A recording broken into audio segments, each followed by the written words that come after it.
I do have a question for Robin and Julie from online. What is the rationale for only including 30-day follow-up days for readmitted patients as opposed to all patients?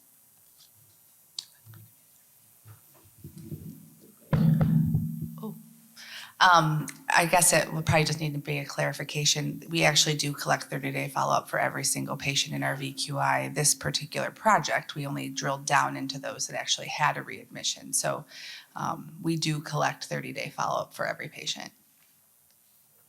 Hi, Sheila Coogan from Houston. Listen, I really enjoyed your presentation, but our data managers are super limited with time constraints, and there's already a bunch of databases they collect information for.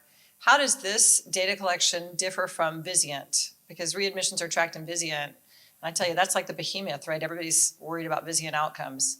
So how does this data differ from what's collected in Vizient for readmissions?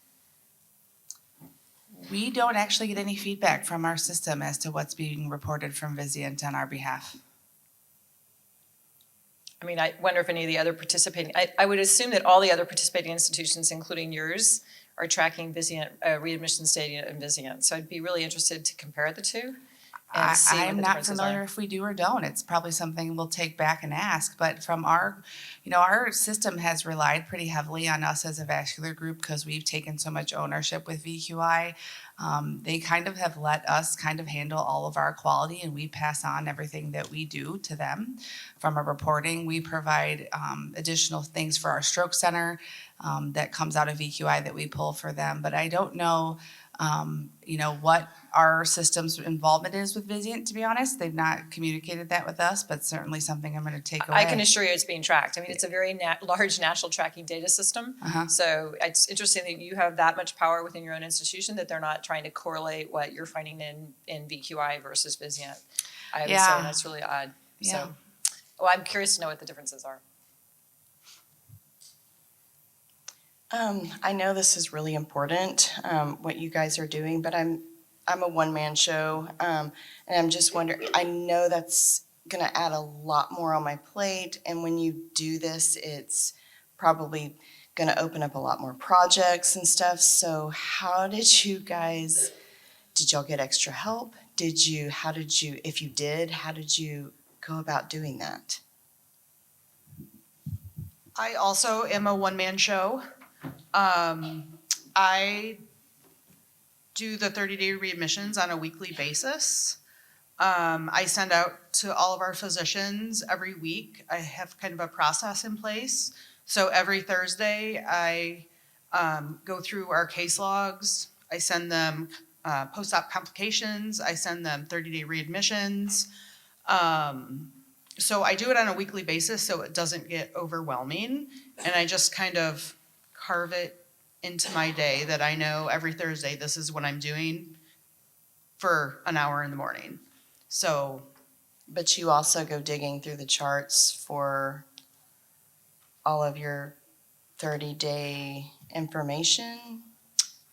Yeah, I mean, if they're going to be readmitted within 30 days, it's going to be, there's not really much digging because it's probably going to be the next admission after their previous discharge. Mm-hmm. So it's kind of right, like we use Epic, so it's right kind of at the top of their, encounters. So I click on to see what they were admitted for, kind of read through the progress note, and then that's how I determine what they were admitted for. Okay, you may have said this, but what is your volume when it comes to vascular and VQI? We have 10 modules, and we do about 1,200 cases a year. Okay, thank you. We can talk offline if you want. Okay, afterwards. yeah. Okay. One important part that I think is unique for Julie is she is only in charge of vascular. So I know many of the abstractors that sit in this room have responsibilities for other registries in their system, NCQR, CAF BCI, some of those other things. So I think that, we're very, very fortunate to have the support from our C-suite, to have a staff person who's dedicated to do this for us. They have found the value add to warrant, the time and attention that it brings to us from a service line.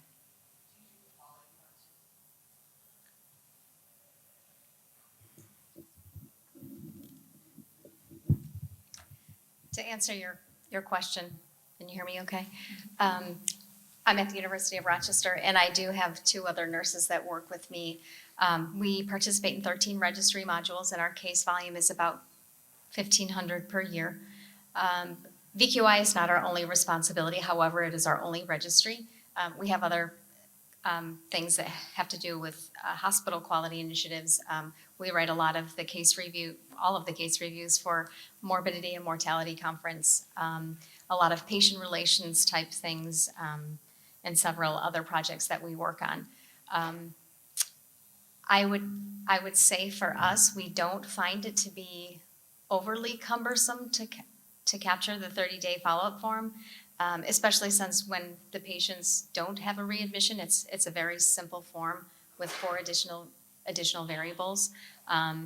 And we also abstract that 30-day follow-up at the time that we're actually abstracting the procedural form, because our data collection is at least 30 days behind.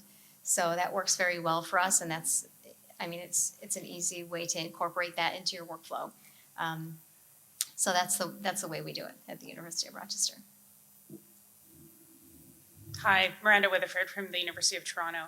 I really enjoyed your presentation. Thanks very much, Stacey. I just have more of maybe a general question about how race and ethnicity data is collected for different institutions, where that's abstracted from.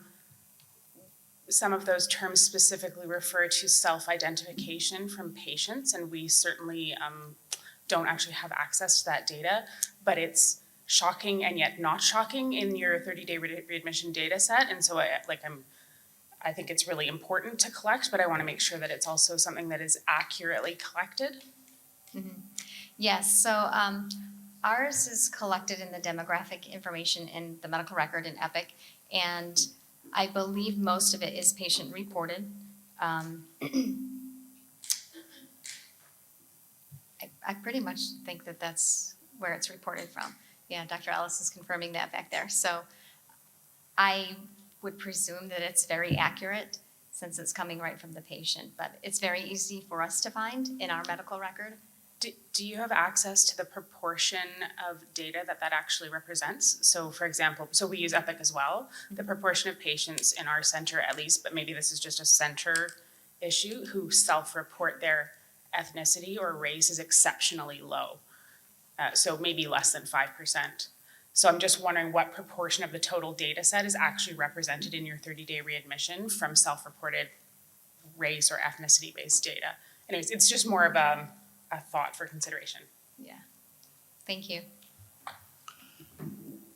I think it's rather rare for us to find somebody who has chosen not to provide. I think more often than not, probably, I would say 90% or more of the individuals have completed both their race and their ethnicity question.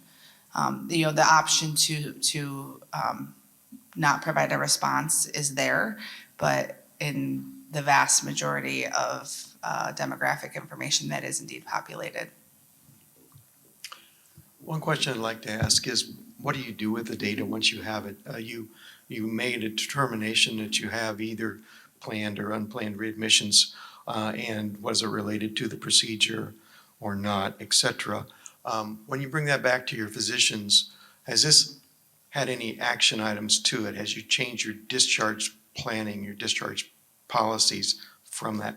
Have you had a chance to add to a phone call post-discharge to say, any problems with the patient? So have you acted on the 30-day readmission data? In our center, we have, I would say probably it's mostly with the amputation and infrainguinal bypass patients, because we most often see them back for surgical site infection or wound complications. And we have tried various things to try to curb our surgical site infection rate and to try to reduce our wound complications. We haven't been super successful finding exactly what's going to change those rates. We've tried Prevena and stuff, and we've had some further education about our SSI bundles to the nursing staff and some of the perioperative staff and things, but we've yet to really move the mark on those types of things. But it helps us to identify that those are the biggest issues with those two registry modules, certainly for our center and very much for other centers as well. And it helps us to kind of determine what we're going to do to try to fix that. It drives our performance improvement initiatives. And even though sometimes they don't work, that means we just need to try something else and keep trying. I think with us, we do multiple things. So, from a pure service line perspective, we review all of our data on a quarterly basis with our entire team. And as Julie spoke to before, she sends a weekly report out that goes to our individual physicians and fellows. We feed a lot of that information into our M&M conference. We try to make sure that those things that look as if they may have a potential trend then get an additional deep dive. So, we've looked at things, something was brought up, I think, yesterday in the talks about, post-op carotids having urinary retention. So we saw that as an opportunity for us to improve and change some ways of some of our behaviors of physicians on how they handled Foley's in the OR that was resulting in either a delayed length of stay or a quick return because of a urinary retention issue. It's given us the opportunity to look at the impact of residents and fellows potentially on closure for sites like bypasses and such, where we see an uptick of a groin complication that has brought somebody back, and looking at types of sutures or staples or approach of where those incisions are made, and should we be doing things differently? Is it the fact that learners are doing a lot of closures and perhaps the time and attention is needed to give them a little bit more skill on how to do that in a better way that would potentially lead to less return. So we do have a pretty tight lens, I think, on that, and it's to Julie's credit, the things that she's kind of hardwired into her daily processes and weekly processes that it keeps us, I think, on the up and up on trying to just make sure we're tackling what opportunities may come across our plate. We have time for one more question. Real time, so that's helpful for us too. Okay, thanks Last very question. much. Naomi Eisenberg from Toronto. Question more for Stacy, I think. I'm just wondering if in the course of your study, if you looked at a range of dates of when 30-day follow-up was collected, because it's 30 days for readmission, but at what point in time is that done? Like, is it done at 6 weeks? Is it done at 2 weeks? Is it done? I'm just wondering, if you found any variation in modules, if you did look at that. Because I know for us, our EVARs, TVARs come back at 6 weeks, and some of our angioplasties come back at 2. So I'm just wondering if you looked at any of that information or data. I didn't look at that in the data per se, but I understand that certain procedures have different follow-up intervals.